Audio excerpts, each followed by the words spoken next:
or has it been like Yeah, updated because and improved since then? no, my deadline, so I signed the book contract in like December of 2016. Hmm. And then my writing deadline was like 9 months after that. Because see, I hadn't written the book. I only had a proposal. Okay. And so it took me a long time to write the book after the proposal was finished. Because my thought was like, I don't need to write this whole book until I know whether I have the book deal or not. Yeah.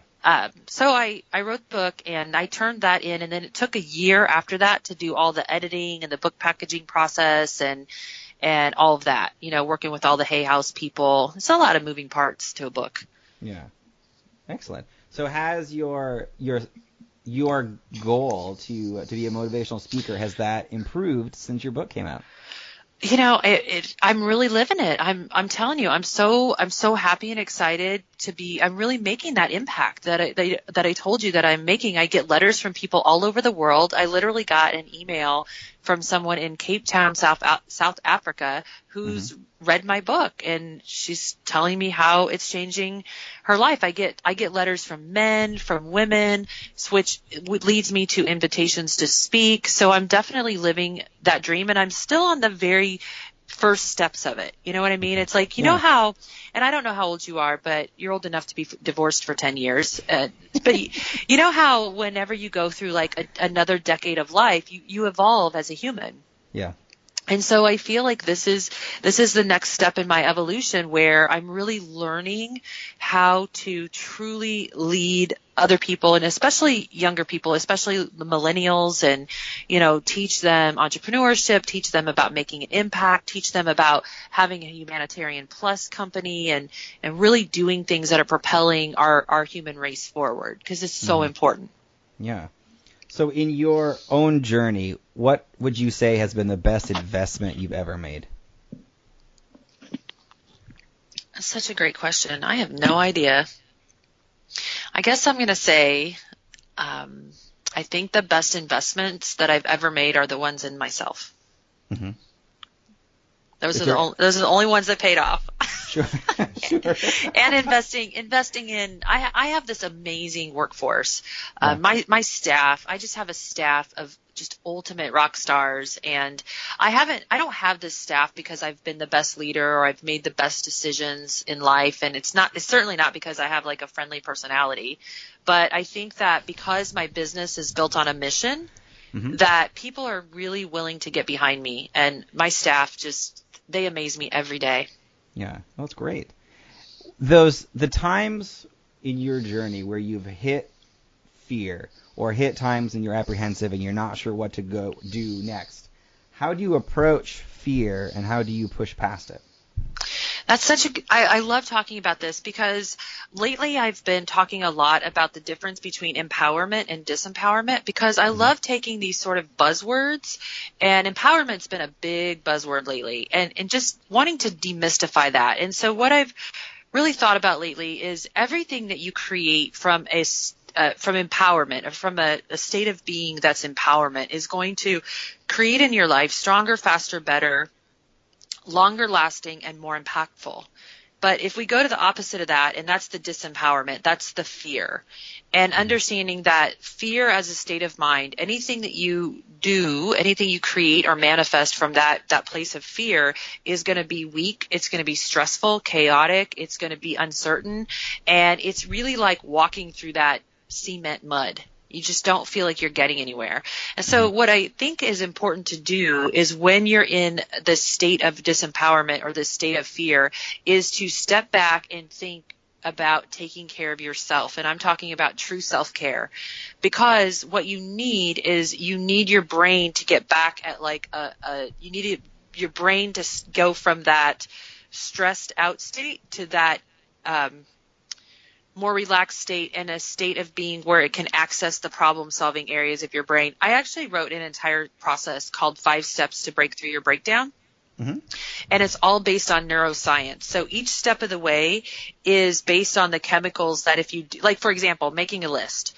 So our brains love lists. Human beings, they love to make a list, and they love to check things off of the list. Like when you go to the grocery store, Yeah. You got your little list. Now you have an app. You don't have a piece of paper anymore. But we just love that, you know. So what happens is there's a dopamine response and a serotonin response when you make a list. And so there's a study done by Matthew Lieberman at UCLA that just by making a list or naming your problem, you actually feel better about it. Because what happens is your brain starts to create dopamine and serotonin. Mm-hmm. And so each one of those 5 steps is like that. It's all designed to build on the last one, and it's going to create chemicals that help you feel more compassionate towards yourself, which would be stuff like vasopressin, and until you've stimulated that part of your brain that's going to help you see the solution to your problem. Mm-hmm. Oh, fascinating. I'll have to start making more lists now on things that I do just to make that easier. Do you ever do, like when you look at fear, do you ever do, I guess, like fear setting, where you're like, what's the worst case scenario that could happen if this situation actually happens, and then how can I avoid that worst case scenario? Do you ever kind of go that far in your planning? Yeah. Can I be honest with you? Sure.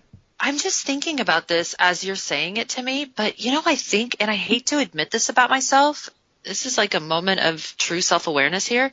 Yeah. The major things that cause me fear are money related. Really? What? Yeah.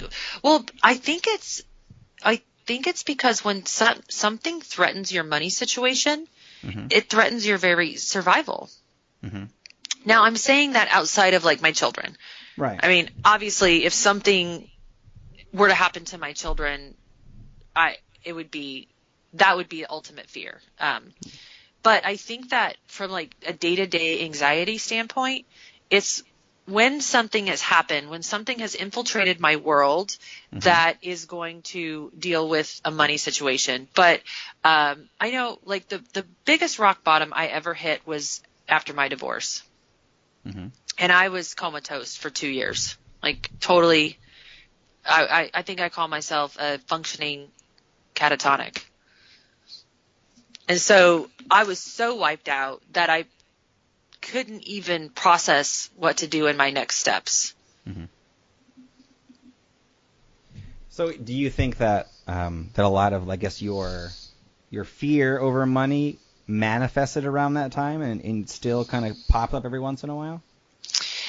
You know, I think it has just a lot to do with the ups and downs of being an entrepreneur, because mm-hmm. you might have a year where it's great and you've got like your business is like a cash cow, and then the following year it could be completely the opposite.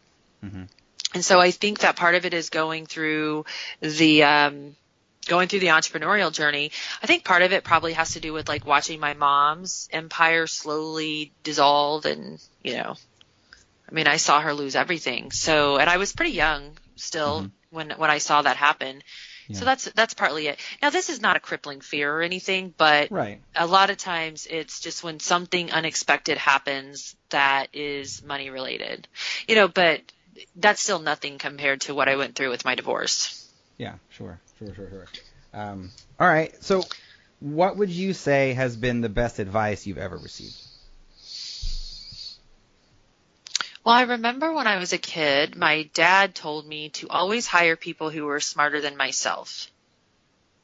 And I think I stand behind that one. I can't say it's the best advice I've ever given, but it's definitely the one that comes to mind. I know I have this quote. It's actually my own quote, but it's that everything you say, everything you do, every word that comes out of your mouth, every action you take, every choice you make in the thinnest sliced moments of life is either creating a connection or driving a disconnection. So I think that as far as advice to give, to me, it's always about how are you creating a connection to the things in life that you want. Mm-hmm. That's great. Well, thank you, Mary. I know it's getting a little bit late, and I appreciate you taking the time to chat with me.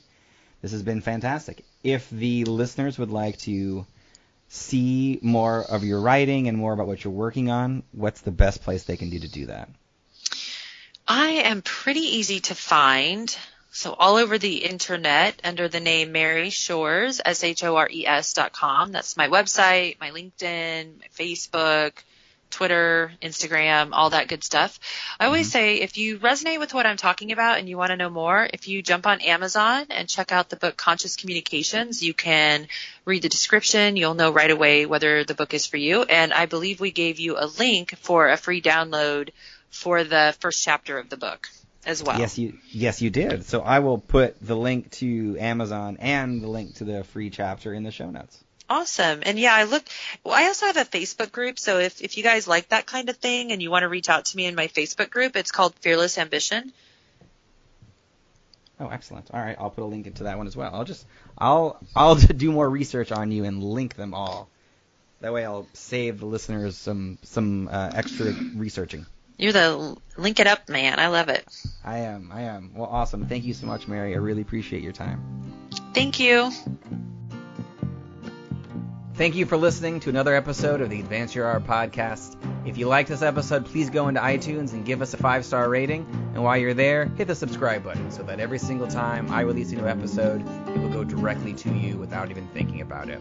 If you're interested in hearing older episodes, please go to advanceyourart.com where you can find the catalog of everything I've done so far, as well as contact information and projects I'm working on.